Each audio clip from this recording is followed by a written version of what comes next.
Bonjour, bonsoir à tous. Alors, Parisiens et Français, je ne sais pas si vous le savez, mais pendant donc les Jeux Olympiques et Paralympiques 2024 à Paris, sur certaines zones, vous devrez avoir automatiquement un QR code pour entrer dans certaines zones dites zones rouges. Alors, en quoi consiste ce QR code? Donc en gros, c'est pour faire un tri global, hein. Ce QR code en fait empêche tout véhicule motorisé d'aller dans cet espace-là. Par contre, toute personne qui sont à pied, à vélo, en trottinette et tout ça, par contre, eux, normalement, de ce que j'en sais, pourront accéder à cette zone sans QR code. Donc voilà. Donc par contre, tous ceux, comme je dis, que ce soit en scooter, moto ou en voiture, par contre, devront automatiquement avoir un QR code pour pouvoir y accéder. Alors, je suis moi personnellement un peu mitigé. Parce qu'au début, la présentation, moi j'ai cru que c'était pour tout le monde, donc même pour les personnes qui étaient à pied, mais apparemment non. Donc tant mieux pour les Parisiens et pour ceux qui vont aller sur Paris, en espérant que ça ne va pas justement s'étendre jusqu'aux personnes même qui sont à pied. Moi, ce que j'ai peur, alors moi par rapport aux caméras, parce que je sais pas si vous savez, ils vont aussi utiliser tout ce qui est caméra, reconnaissance faciale, etc. Avec, je pense, une intelligence artificielle et tout. Donc ça, moi, je suis pour. Ça, il n'y a pas de souci. Par contre, là, si imaginons, on va sur le QR code ou carrément même ceux qui sont à pied doivent présenter un QR code pour accéder dans certaines zones de Paris, ça par contre je serais contre.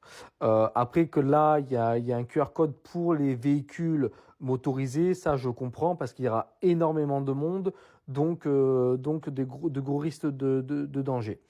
Voilà, donc il faut faire très attention, il y a une ligne à pas dépasser, c'est la ligne par rapport, je pense, aux piétons et tout ce qui est trottinette. Enfin, trottinette et vélo, skateboard, etc. Donc voilà, il faut vraiment pas dépasser, je pense, cette zone que quand vous êtes à pied en trottinette ou autre, que si là, par contre, il vous faut un QR code, là, par contre, ça devient abusé. Et ça me fait penser un peu au système chinois. Je sais pas si vous connaissez le système chinois. En fait, vous êtes tout le temps surveillé parce qu'il y a des caméras de partout.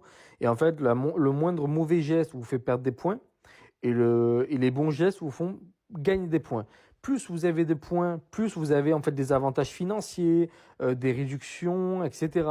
Et plus vous avez de points, moins vous avez de points, excusez-moi, moins vous avez d'avantages et donc moins de liberté. Voilà, concrètement, c'est ça ce qui se passe en Chine, dans certaines villes de Chine. Je crois que c'est à Pékin, mais je suis pas vraiment sûr. Mais en tout cas, en Chine, c'est sûr que ça se passe. Après, je sais pas si c'est dans toutes les villes, ça je pourrais pas vous dire, mais je crois que c'est à Pékin, si je me trompe pas, que justement ils ont ce système-là. Voilà, moi j'aimerais pas qu'en fait on va dans un système comme ça. Il faut faire très attention parce que la ligne est assez trouble entre notre monde et ce monde-là. Après, comme je vous ai dit, moi par rapport aux caméras de surveillance, je suis d'accord parce qu'il y a des personnes, franchement, qui ont une vision des choses assez agressif, que ce soit pour les assassins, que ce soit pour les délits, etc. Donc ça, moi, je suis d'accord. Donc voilà, donc n'hésitez pas à commenter, savoir ce que vous pensez par rapport à ce QR code ou même autre chose qui se passe à Paris que je ne suis pas forcément au courant parce que moi personnellement je suis pas de Paris, je suis dans le sud de la France. N'hésitez pas donc à liker, commenter, liker la page et partager éventuellement. En tout cas, je vous remercie. Je vous dis à bientôt.